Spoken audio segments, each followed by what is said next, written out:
തെരഞ്ഞെടുപ്പ് നടപടികൾക്കെതിരെ രാഹുൽ ഉന്നയിച്ച ആരോപണങ്ങൾ പൊളിയുന്നു. മഹാരാഷ്ട്ര തെരഞ്ഞെടുപ്പിൽ അട്ടിമറി നടന്നു എന്ന ആരോപണത്തിൽ CSDS കോ ഡയറക്ടർ മാപ്പ് പറഞ്ഞു. വിവരശേഖരണത്തിൽ പിഴവ് പറ്റിയതായും വെളിപ്പെടുത്തൽ.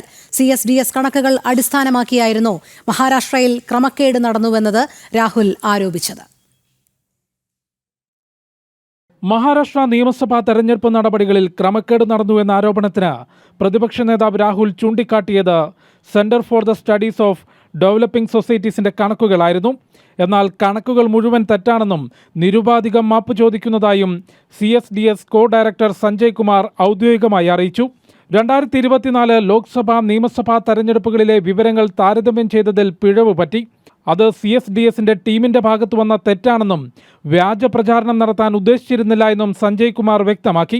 ഇതുമായി ബന്ധപ്പെട്ട മുഴുവൻ പോസ്റ്റുകളും സമൂഹ മാധ്യമങ്ങളിൽ നിന്ന് CSDS പിൻവലിച്ചു.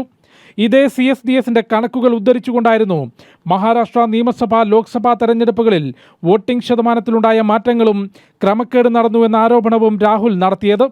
കണക്കുകൾ തെറ്റാണെന്ന് തെളിഞ്ഞ സാഹചര്യത്തിൽ രാഹുൽ രാജ്യത്തോട് മാപ്പ് പറയണമെന്ന് BJP ആവശ്യപ്പെട്ടു. അതേസമയം തെരഞ്ഞെടുപ്പ് നടപടികൾക്കെതിരെ ആരോപണമുന്നയിച്ച സംഭവങ്ങളിൽ രാഹുലിനെതിരെ ഡൽഹി പോലീസിൽ പരാതി ലഭിച്ചു. അഭിഭാഷകനായ വിനീത് ജിൻഡാലാണ് പരാതി നൽകിയത്. വ്യാജ പ്രചാരണത്തിലൂടെ ജനങ്ങളെ തെറ്റിദ്ധരിപ്പിക്കാൻ ശ്രമിച്ചുവെന്നാണ് പരാതി. ജനം, ഡൽഹി. കൂടുതൽ വിവരങ്ങളുമായി ജിഷ്ണു കൃഷ്ണൻ ചേരുന്നു. ജിഷ്ണു, തെരഞ്ഞെടുപ്പ് നടപടികൾക്കെതിരെ രാഹുൽ ഉന്നയിച്ച ആരോപണങ്ങളെല്ലാം പൊളിയുന്ന കാഴ്ച തന്നെയാണോ കാണാൻ കഴിയുന്നത്?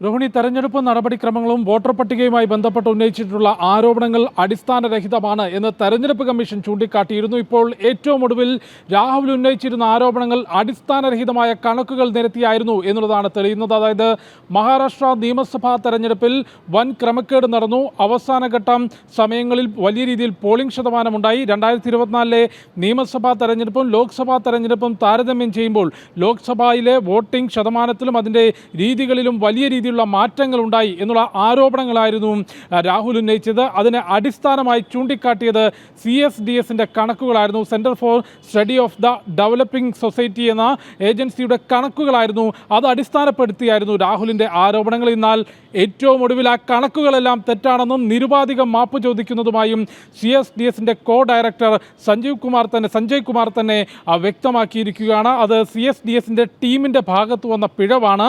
2024 ലോക്സഭ, 2024 നിയമസഭ, ഈ രണ്ട് തെരഞ്ഞെടുപ്പുകളും തമ്മിൽ കണക്കുകൾ താരതമ്യം ചെയ്തതിൽ വലിയ പിഴവ് സംഭവിച്ചു. തെറ്റായ വിവരങ്ങളാണ് മുൻപോട്ട് വെച്ചത്. എന്നാൽ വ്യാജ പ്രചരണം നടത്താൻ ശ്രമിച്ചിരുന്നില്ല എന്നും ഞങ്ങളുടെ ഭാഗത്ത് വന്ന തെറ്റാണ്, ആ പിഴവിന് നിരുപാധികം മാപ്പ് ചോദിക്കുന്നതായും CSDS അറിയിച്ചു. അതുമായി ബന്ധപ്പെട്ട് സമൂഹ മാധ്യമങ്ങളിൽ ഉണ്ടായിരുന്ന മുഴുവൻ പോസ്റ്റുകളും CSDS ഇതിനോടകം പിൻവലിക്കുകയും ചെയ്തു. അതുകൊണ്ട് തന്നെ രാഹുൽ ഈ ആരോപണങ്ങൾ ഉന്നയിച്ചതിന്, മഹാരാഷ്ട്ര നിയമസഭാ തെരഞ്ഞെടുപ്പുമായി ബന്ധപ്പെട്ട ആരോപണങ്ങൾ ഉന്നയിച്ചതിൻ്റെ അടിസ്ഥാനം CSDSന്റെ കണക്കുകളായിരുന്നു. അത് മുഴുവൻ തെറ്റായിരുന്നുവെന്നും നിരുപാധികം മാപ്പ് പറയുന്നതുമായും CSDS പറയുമ്പോൾ BJP ഉൾപ്പെടെ നിലവിൽ ഈ മണിക്കൂറിൽ ഏറ്റവും ഒടുവിൽ ഉന്നയിക്കുന്ന ചോദ്യം, CSDSന്റെ കണക്കുകൾ തെറ്റാകുമ്പോൾ അത് അടിസ്ഥാനപ്പെടുത്തി രാജ്യത്തെ തെരഞ്ഞെടുപ്പ് കമ്മീഷനെതിരെ ആരോപണം ഉന്നയിച്ച രാഹുലും കോൺഗ്രസും ജനങ്ങളോട് മാപ്പ് പറയണം എന്ന ആവശ്യമാണ് മുൻപോട്ട് വെച്ചിട്ടുള്ളത്. കൂടാതെ രാഹുലിനെതിരെ ഡൽഹി പോലീസിലും പരാതി ലഭിച്ചിട്ടുണ്ട്. അഭിഭാഷകനായിട്ടുള്ള വിനീത് ജിൻഡാലാണ് പരാതി നൽകിയത്. വ്യാജ പ്രചാരണത്തിലൂടെ